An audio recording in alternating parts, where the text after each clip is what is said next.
Welcome back to The Reason We Learn. I'm Deb Philman, mom, homeschooler, educator. Well, what does Christopher Rufo have for us today? what what fresh hell is this? It's always something, isn't it? Okay, scoop. Buffalo Public Schools claims all white people perpetuate systemic racism. All of us. All. You, me, we all do, apparently. Forces kindergartners to watch a video of dead black children warning them about racist police and state sanctioned violence. Dead children.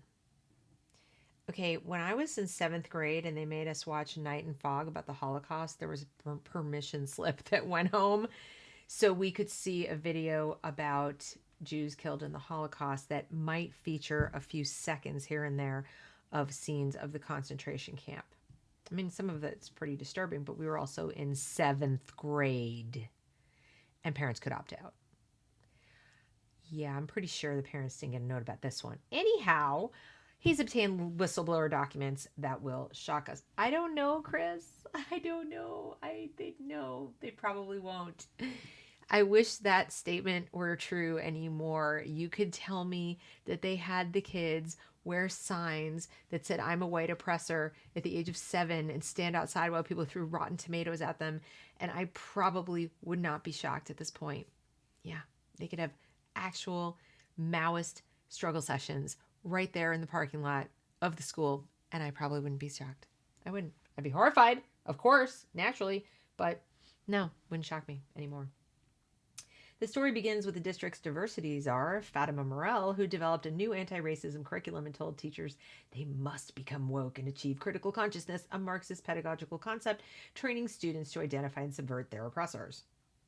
Training students to subvert and okay, so if those oppressors happen to be their teachers and their parents and okay, I'm just but let's jump back a second. You know why they want them to teach the kindergartners about we want to show them the dead people so they can learn the racist police just perpetuate state sanctioned violence. No, they're not there to save your life or anything. It's not officer friendly. It's officer frightening. Okay, well, let's take a look at these lovely slides, shall we? Anti-racism, a powerful collection of anti-racist policies that lead to racial equity and are substantiated by anti-racist ideas. But you know what they're not substantiated by? Data. Yeah, facts that show that they have any positive impact whatsoever on the lives of children or adults or anyone. They're substantiated, but this is circular logic. We have anti-racist policies substantiated by anti-racist ideas. Nowhere in there are facts. Nowhere in there is data that they're substantiated by. Policies should be substantiated by evidence, data indicating the policy is a good one, is a sound one, not just some ideas. We don't just ideate things into existence. Anti-racist idea, any idea that suggests that racial groups are equal in all their apparent differences, that there's nothing right or wrong with any racial group. Equal in all their apparent differences. Okay, well, that's interesting. That's not what I've heard him say before, but let's continue. Be critically conscious or woke. Right, that is the Marxist idea. In a presentation to teachers, Morell claimed that America is built on racism and that America's sickness leads some whites to believe that black people are not human. Which 3 people in America believe that? Which makes it easier to shoot them in the back 7 times if you feel like it. Yeah, that's what happened. They saw a guy with a knife about to get in a car with 2 little children while the mother of the children screamed and yelled at him not to. And they told him over and over again, don't get in the car, don't do it. The mother was saying, don't do it. By the way, there was a warrant out for his arrest for sexually assaulting said woman, okay? And there was a restraining order. He wasn't even supposed to be there. So we're talking about a violent individual. We're talking about little children potentially at risk. We're talking about a cop who has done everything under the sun to get the guy to stop moving, do not move. The guy admits he had a knife in his hand, getting into a car with little children. I promise you, Ms. Morell, had the police officers just said, stop again, stop harder, stop louder. If they just kept doing that and he walked his butt with that knife into the car with those 2 minor children and drove away, you and all the police would be saying, he's a racist. He didn't try hard enough to save those poor little children from that violent criminal. It's all about the outcome. It has nothing to do with what was illegal that was going on at all. He was shot because of his behavior. He had to be stopped. And he made many choices in a row that led to that happening. It wasn't, no one just went, hey, let's go shoot a guy because we don't think he's human. That is ridiculous. And when you teach this to a child, you're abusing them because you're denying them the truth. It is theft. Okay, so let's take a look. The Idea of America, key takeaways. Nicole Hannah-Jones refutes the commonly learned and taught as African Americans begins. So now we're using Nicole Hannah-Jones as the standard bearer for how America was founded, which she's already been debunked. She should lose her Pulitzer. But then again, the New York Times never lost its for some of the other things it's reported incorrectly that, including genocide. But anyway, not only did African Americans literally build America through forced slavery, no, they weren't the only ones. I hate to break it to you, they weren't the only ones. This is just historically inaccurate. This is, as bad as slavery was, don't go lying about it. You don't need to lie about it. It's bad without the lies. Why lie? The story isn't told often by those people who look like us. So that's when it becomes easier to commit to shoot someone in the back 7 times. You're really stuck on this shooting someone in the back sometimes is that, for the emotional punch, the sensationalism of it, and you keep telling the lie. It's just not, that's not what drives someone to do it. It's not what, nothing makes it easier. The cops have said it was horrifying to have to do that. They're not human. They're not really like us. They're human, but they're not. You're like, that's a problem. That's America's sickness. I can't, oh my God, these people are in the business of educating children. They can't even write a coherent sentence. Last year, Fox News reported on the district's mandatory Black Lives Matter curriculum, which required students to commit to dismantling cisgender privilege. How is this the role of the school? Even if you agree with all this mishigas, this is not the role of the public school. You want to found a religious academy where you teach this ludicrous cult and you want to volunteer your child to be abused all day? I guess it's America. Do that. I don't think you should be able to abuse children in this manner, but freedom of speech, right? No, I wish it were illegal, actually. But anyway, you have no right to commit taxpayer funds to this endeavor. None. Zero. Create queer-affirming networks and accelerating the disruption of Western nuclear family dynamics. Why would you do that? Why would you do that when every piece of data we have says that the nuclear family is the key to success? Not you people in the schools, the nuclear family. And then we've seen this before. This is the list of stuff from Black Lives Matter. We looked at it before on this channel. The individual lessons which I've obtained are even more divisive. In kindergarten, teachers require students to watch a video that dramatizes dead Black children, warning them about the dangers of being killed by racist police and state-sanctioned violence. Again, why would you do this to a child? Why would you do this to a child? Yeah, okay. They're using Trayvon's I'm a cute little kid picture, not what he looked like when he was gunned down. Okay? Not only that, how about we put up some pictures of the kids killed, not by cops, but by other kids? No, we're not going to do that, are we? No, and nor should you. Should do that either. What you should be doing is teaching these kids how to read, write, do math, learn science, learn some actual history, not the bogus crap that Nicole Hannah-Jones pushes. That's what you should be doing. This is woke kindergarten. Woke kindergartners' 60-second texts are digital, culturally responsive and sustaining, easy reader books. Oh my God. So we're dumbing down the curriculum some more.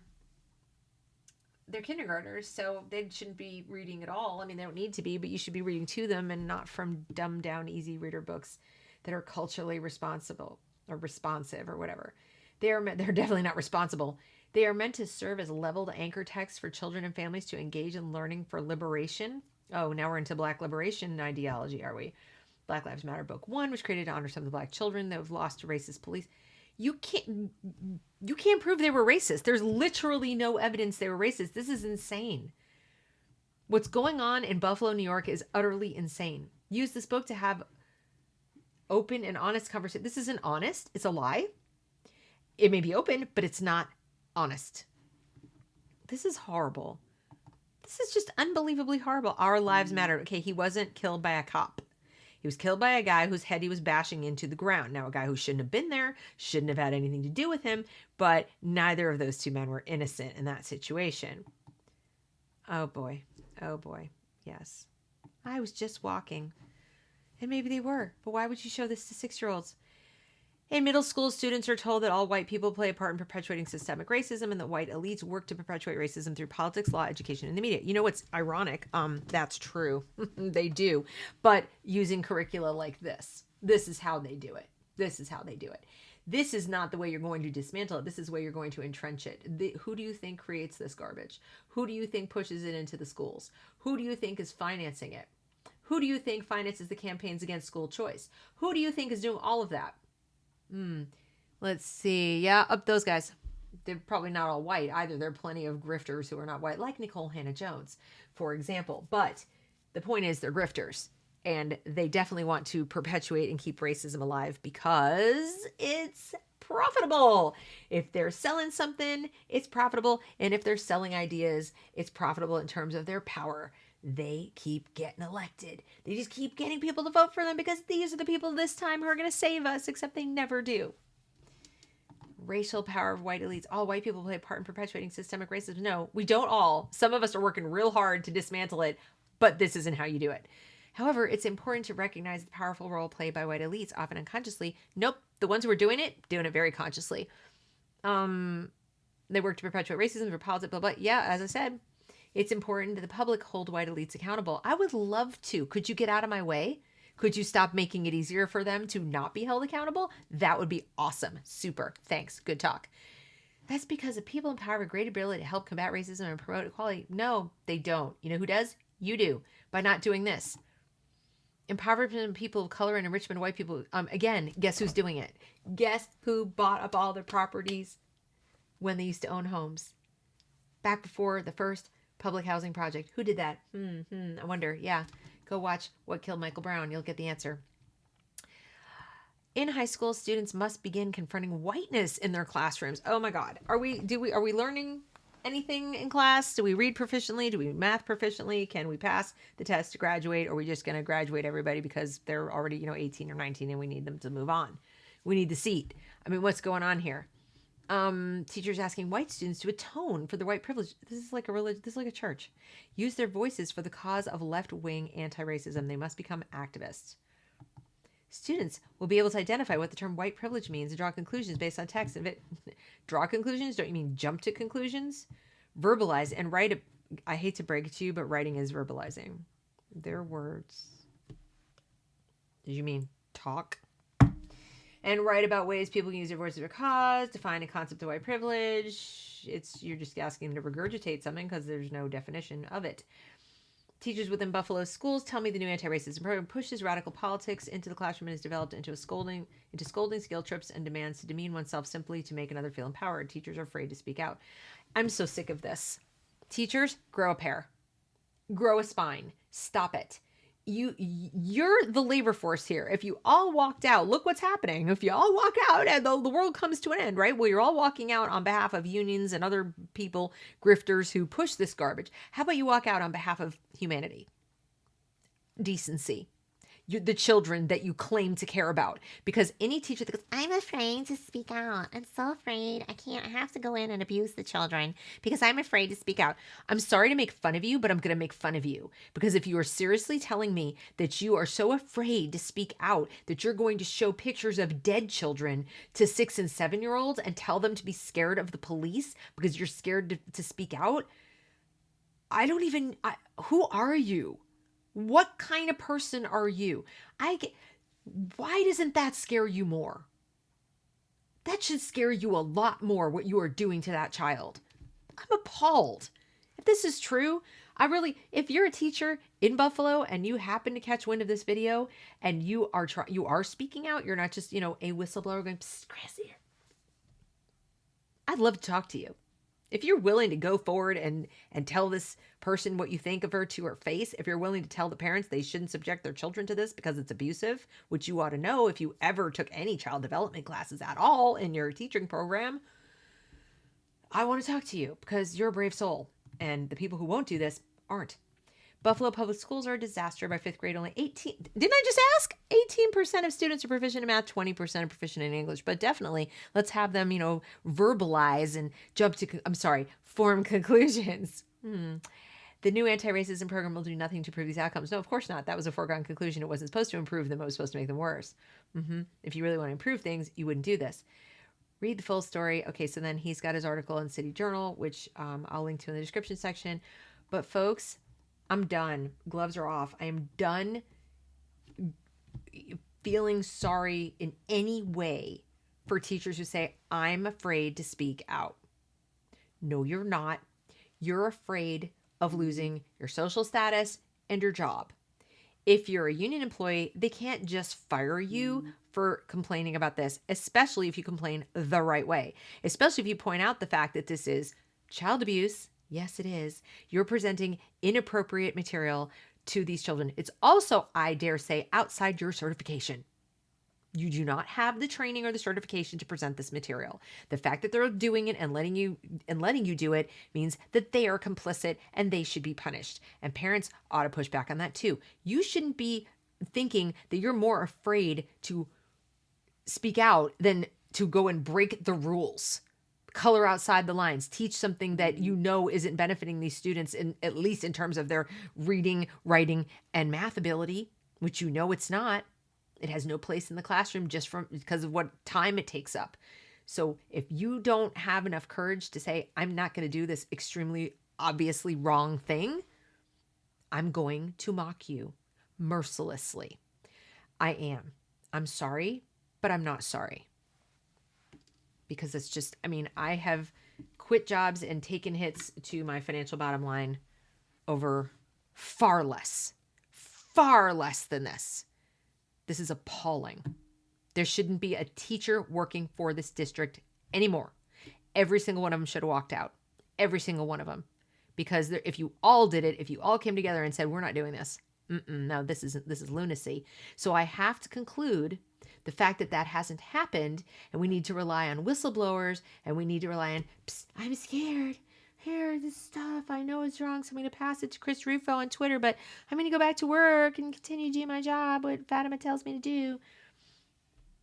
That means you must agree with it. The vast majority of you must agree with this, which makes you completely unfit to spend time with children in any capacity, even as a babysitter.